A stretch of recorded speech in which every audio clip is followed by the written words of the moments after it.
बहुजन सौरभ, बहुजनांच्या सामाजिक व सांस्कृतिक चळवळीचे मुखपत्र। मित्रों नमस्ते, जय भीम। मैं एडवोकेट डॉक्टर सिद्धार्थ कामरे, दैनिक बहुजन सौरभ का मुख्य संपादक। आज जो भी कुछ खबरें हैं इम्पोर्टेंट, वो आपको थोड़ा सा मुझे शेयर करने की इच्छा हो रही है। आज जिस तरीका से आज चंद्रचूड़ साहब ने अभी तक अपना उनका बंगला खाली नहीं किया, और जहां जिसके वजह से जस्टिस गवई उनकी जगह पे जा नहीं पा रहे हैं, बंगला है।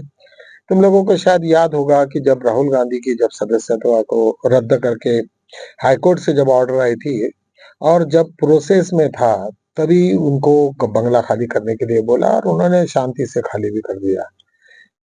जब मालूम था कि सुप्रीम कोर्ट में मैटर पेंडिंग है, फिर भी उसके बावजूद भी जो भी बीजेपी गवर्नमेंट ने जिस तरीका से उनके साथ में बर्ताव किया, वो बहुत ही गंदा था।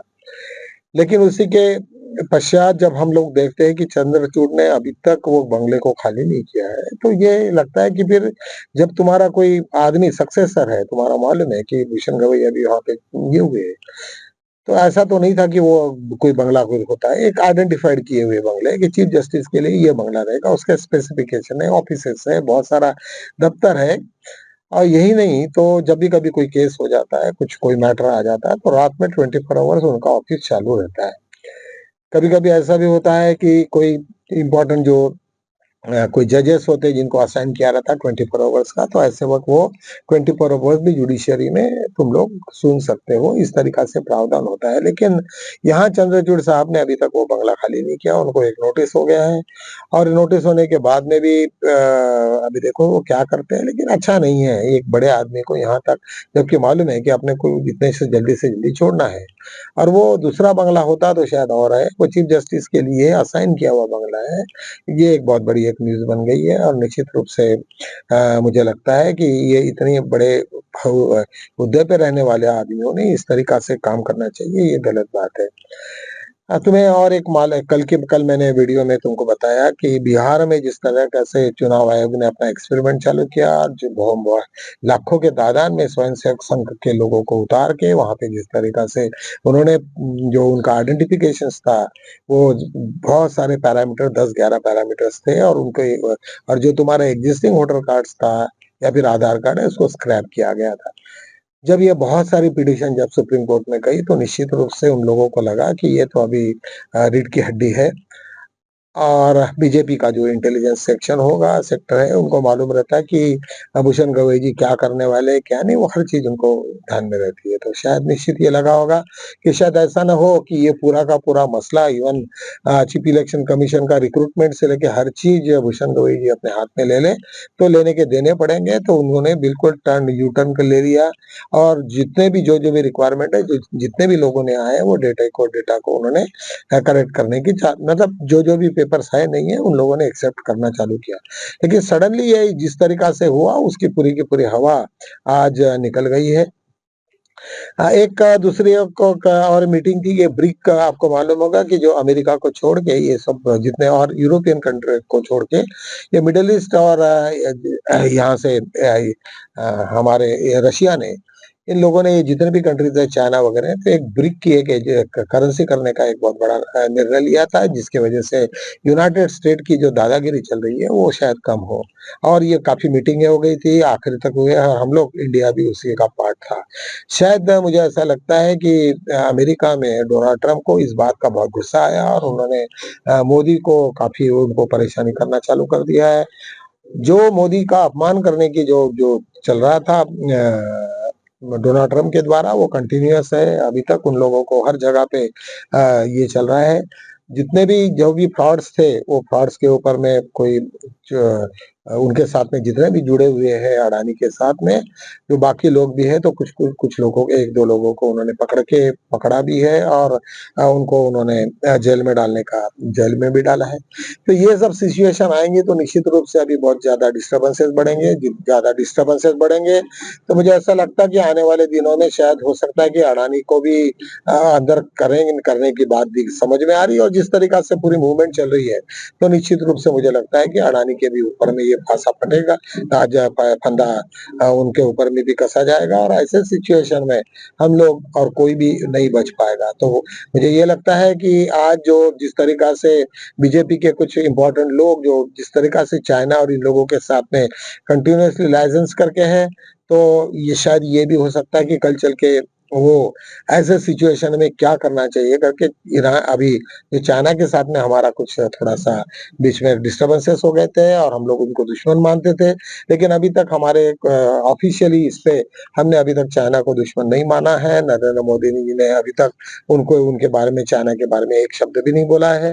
तो इस तरीक़ा से ये सब सिचुएशंस चलते रही है। आज एक एसबीआई का मसला सामने में आया है। एसबीआई ने इसमें अंबानी के पूरे फ्रॉड से हुए जितने भी अकाउंट्स थे, उन लोगों के बारे में आज रिज़र्व बैंक ऑफ इंडिया को उन्होंने बताया है। मुझे लगता है कि जब ऐसे कोई फ्रॉड्स होता है तो एसबीआई सीधा पकड़ के पुलिस को फ़ोन करती है और उसको उठाती है। लेकिन इनकी कोई ज़रूरत नहीं थी कि उन्होंने एसबीआई को, आरबीआई को ये करो मतलब अपने को ढकेल दो। लेकिन इनडायरेक्टली उसको बचाने का क्योंकि बाकी जगह भी तो कोई आरबीआई को तो बताते नहीं वो लोग। जब कोई भी बैंक में कोई भी फ्रॉड हो और कोई पकड़े जाता है तो सीधा पुलिस को फ़ोन करा के उसमें एफआईआर होता है और अरेस्ट होता है। लेकिन ये सिंपल चीज़ें होने के बाद में भी बैंक अभी तक इतनी हिम्मत नहीं जुटा पा रही कि जो उसको पुलिस को बताए और वो आरबीआई को ले लिया। अभी आरबीआई क्या करेगी? बस जाके पेंडिंग कर देगी वो। उसको तो मालूम है उसमें कुछ करना नहीं। जब उनको डायरेक्शंस दिए बैंक को कि भाई तुम उसको डायरेक्टली एफआईआर करो, तो एफआईआर ना करते हुए यदि अगर आरबीआई को उन्होंने बता दिया, तो आरबीआई थोड़ी कुछ ये करेगी। उनको सब मालूम है कि इनको किस तरीक़ा से बचा जा सकता है इसमें एफआईआर से, ये सब चीज़ों को उन्होंने मालूम है। अभी-अभी थोड़ा-सा बिहार की कोई सिचुएशंस थोड़ी ये अच्छी लग रही है। जितना भी इंडिया अलायंस था, उनका जो सक्सेस था, जिस तरीक़ा से उन्होंने पूरा गवर्नमेंट को घेरने की बात की और पूरा का पूरा रास्ते पे उतरने की बात की, तो निश्चित रूप से उनका इंटेलिजेंस शायद बीजेपी का ये कह रहा होगा कि तुम ये खतरे में पड़ो मत क्योंकि चीफ जस्टिस भी तुम्हें साथ नहीं देंगे और ऐसे सिचुएशन में तुम लोग बहुत मुँह के बल गिरोगे। तो मुझे लगता है कि ये सब सिचुएशन की वजह से आज कल की जो सिचुएशंस थी इस देश में, वो काफ़ी मात्रा में ये हो गया और सभी को मालूम है कि भूषण गवई जी जो चीफ जस्टिस ऑफ इंडिया ये काफ़ी एक किसी का सुनेंगे नहीं और मुझे लगता है कि वो बराबर भी है। और क्यों सुनना चाहिए? जिसकी वजह से एक आज जुडिशरी में कॉन्फिडेंस लेवल बढ़ेगा। यही नहीं तो ऑल ओवर इंडिया में जितने भी हाई कोर्ट्स और ये डिस्ट्रिक्ट कोर्ट्स हैं, उनको लगेगा कि हम लोगों की एक अलग पहचान है। हम लोगों ने हर आदमी के साथ में न्याय का बर्ताव करना चाहिए। ये सब चीज़ों से दिखते हैं। आज दोबारा मोदी जी की डिग्री के बारे में कुछ प्रश्न चिन्ह निर्माण हुए हैं। सभी को मालूम है कि दिल्ली यूनिवर्सिटी में ये सब मसला निकला और आरटीआई के बाद में कोर्ट ने उनको कहा कि आपको इन्फॉर्मेशन देना पड़ेगा और दे दी और बोगस डिग्री निकली। शायद मुझे लगता है कि चीफ इलेक्शन कमीशन के पास में ऑलरेडी गवर्नमेंट का लेटर है, तो उसके कार्रवाई के लिए लेकिन कौन करेगा कार्रवाई ऐसी सिचुएशन में?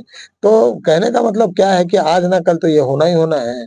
लेकिन आज चीफ इलेक्शन कमीशन ने जिस तरीक़ा से मोदी जी के ऊपर में कुछ न करने के जो बात की है वो निश्चित रूप से मुझे ऐसा लगता है।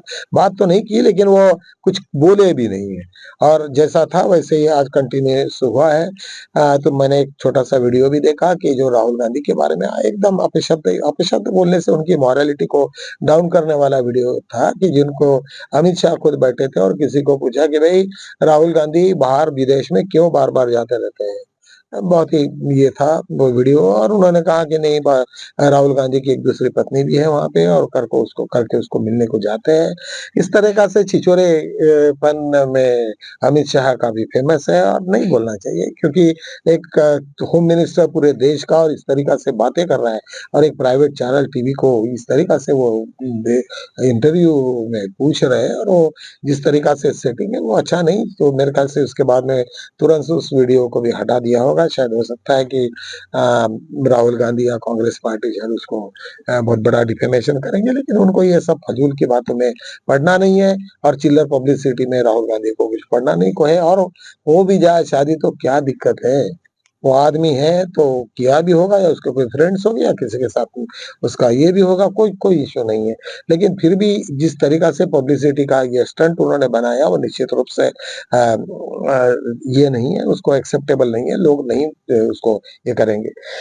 एक दोबारा फिर आज ये इधर में तो डोनाल्ड ट्रम्प और रशिया के प्राइम मिनिस्टर के साथ में बात चल रही थी और उतने में ही एक रशिया ने यूक्रेन के ऊपर में इतना बड़े वो हमला किया कि जिसके वजह से काफ़ी वहाँ पे नुकसान हुआ। मुझे लगता है कि ये सब यूक्रेन को जिस तरीका से वो पूरा शस्त्र पुरा रहा है अमेरिका, तो और वो जिस तरीका से रशिया ने इस तरीका से उसको रिवोल्ट किया, वो निश्चित रूप से बहुत डरावना है।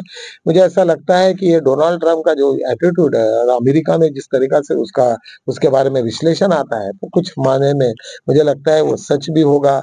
क्योंकि ऐसे टाइप में एक तरफ में तुम बात कर रहे हो, दूसरे तरफ में रशिया को बोल रहे हैं कि रशिया तुम्हारे ऊपर में धड़ाम से इतने सारे बॉम्ब फेंक रही है और ये क्या सिचुएशन पैदा हो रही है, क्या है मुझे तो मालूम नहीं है। लेकिन ये कुछ तो भी इंटरनेशनल लेवल के ऊपर में बहुत बड़ी बात कुछ तो भी हो रही है और मुझे लगता है कि इस पूरे यूनिवर्स में शांति और सुख रहे, सभी लोग अपने एक-दूसरे को मदद करें, यही भगवान बुद्ध की भी इच्छा थी, सभी की है, मानव जाति की इच्छा है। इन्हीं शब्दों के साथ में मैं यहाँ विराम लेता हूँ, मिलेंगे कल, तब तक के लिए जय